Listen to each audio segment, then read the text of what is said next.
My name is Michael. I am a 30-year-old employee at a large food firm. I joined the organization 8 years ago after receiving my undergraduate degree. Although I work in the planning and sales department, I am merely an average employee, neither exceptionally good nor exceptionally bad. I'm currently working out of the company's headquarters in the hopes of avoiding a demotion. My wife and I were classmates in college when we first got married. Grace is her name. We were in the same economics seminar at the same university, which allowed us to get to know one another better.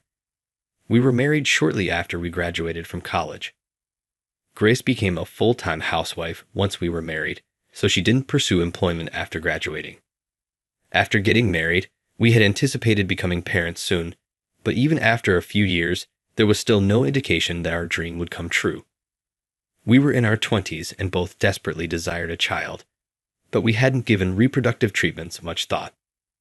I've always secretly admired Grace since she's always been a wonderful student and has always given her studies more attention than I have.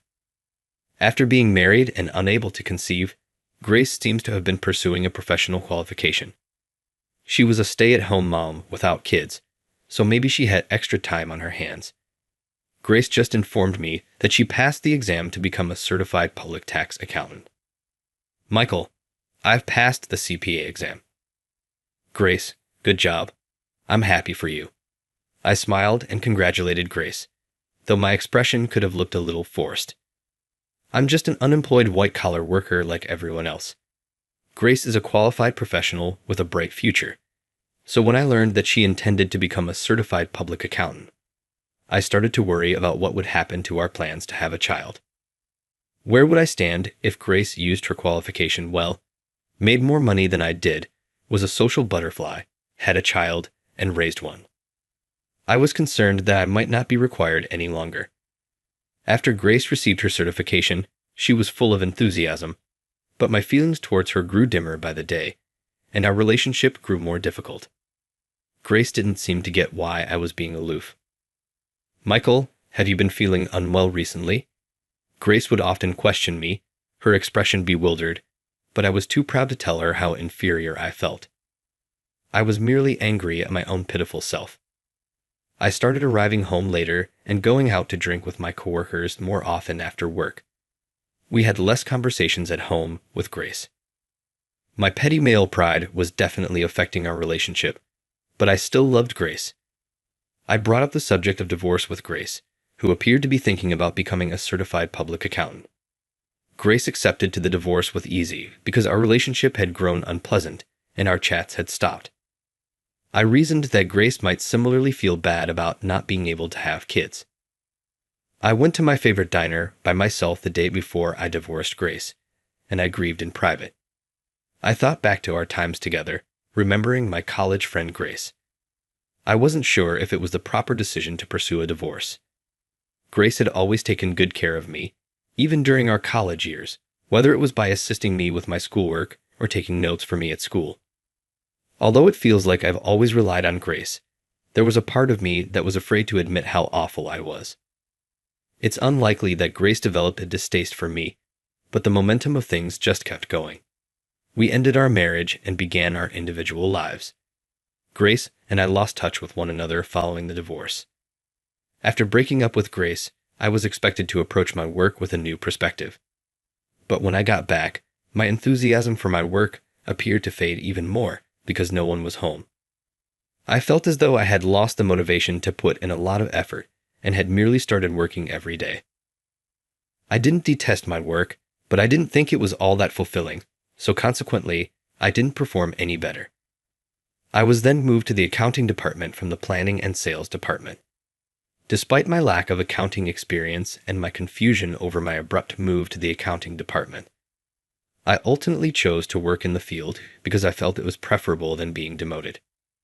Handling money meant that it was an anxious profession. Furthermore, Jacob, the president's son, was my supervisor in the accounting division.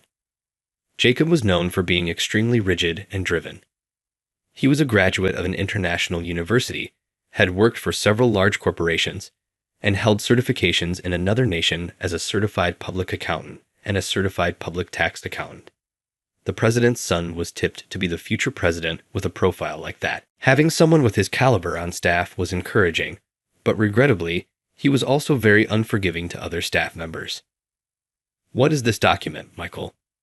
In general, you do paperwork too slowly, and your analysis is too cursory. I apologize. It's been really difficult for me to transfer. Stop blaming others for everything. Justifications are inexpensive. We anticipate significant growth for our company, and we won't accept any excuses. I apologize. I'll use greater caution from now on. You ought to learn more about accounting if you have the time to apologize. Without even a rudimentary understanding of accounting, how are you going to function in a company? Yes, I'll study more about accounting. Jacob was berating me, and I was perspiring. I thought I was going to be in a lot of trouble. I came to the conclusion that I had no time to whine about not understanding accounting. All right, this is now a matter of pride. I'm going to be an accounting whiz. For the first time in a very long time, I experienced intense passion in my heart. Perhaps it was Jacob's fervor that impacted me, but his remarks appeared to lead me to the realization that I couldn't continue as I was. I got books on accounting from a bookstore, but reading the text didn't really assist me grasp it. I thought that going to accounting school could be the best option after conducting some research. In order to exchange information and establish friends with others who shared my interest in accounting, I registered in a school that was quite close to my house right away. I opted for a school that provided weekend sessions due to the excessive overtime Jacob had me working during the week. I'll officially start working as a professional accountant here. Jacob will be surprised by me. With dedication, I opened the door to accounting school. There were already a number of students in the room. My heart leaped for the first time in a long time when I saw this image, which brought back memories of my time as a student. It brought back fond memories of my early years. When I think back on my time as a student, Grace always seems to be there. Actually, Grace was by my side no matter what.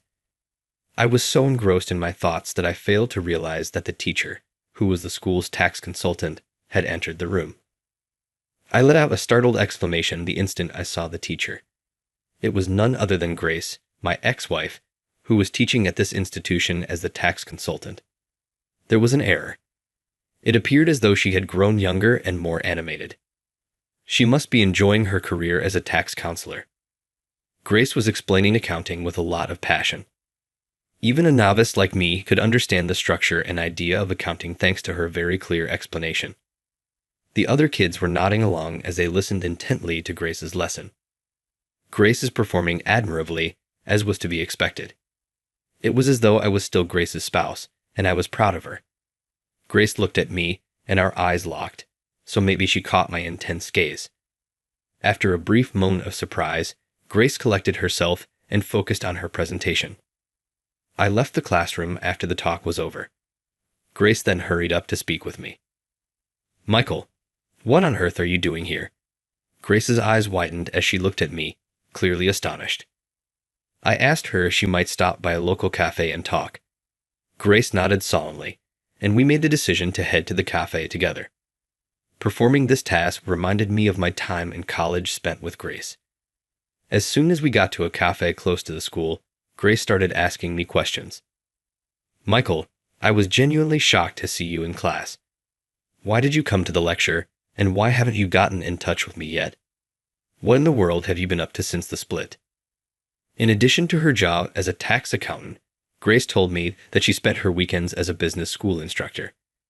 It was dedicated and hardworking. Exactly like Grace, I thought to myself.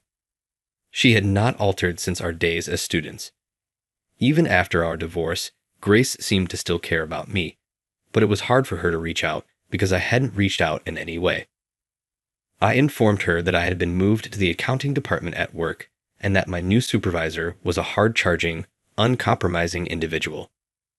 I had to study accounting diligently as a result, even on the weekends, which is why I enrolled in business school. I had no idea that you were teaching at this accounting school, Grace. Grace chuckled as well as I stated this. How ironic.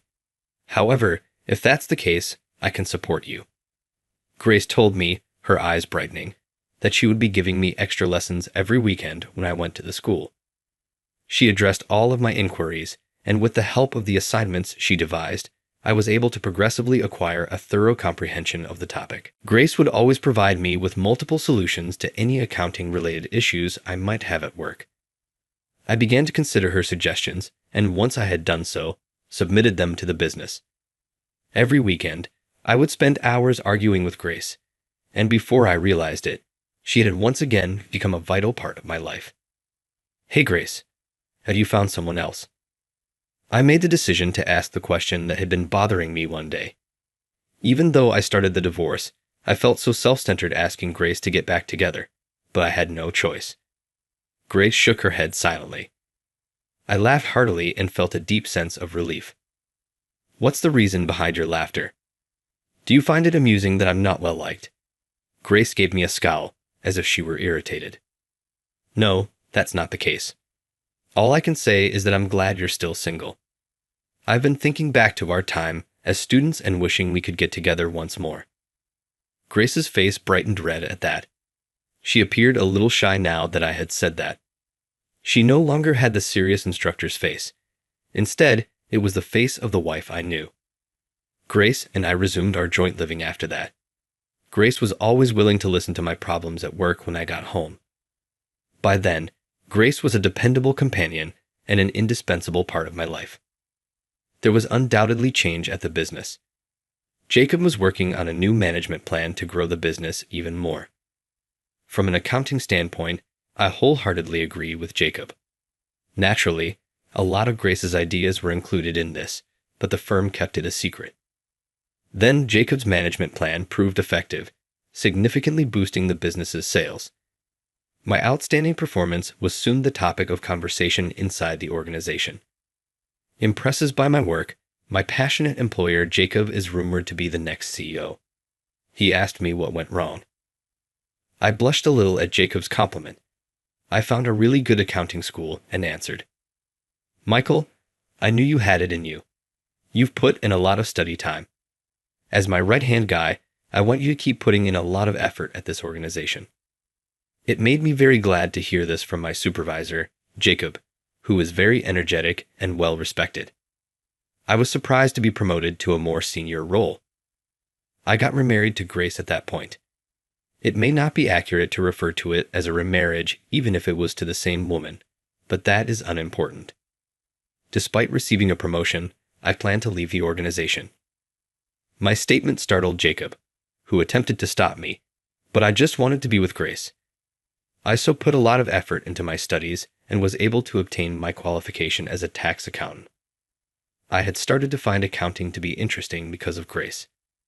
In addition, Grace was happily expecting a child. Now, Grace and I, the most significant person I ever let go because of my stupid pride, are going to start a CPA practice where I will serve as the principal accountant. Grace, the second opportunity I've been granted. I've promised myself not to waste it and to never let go of Grace.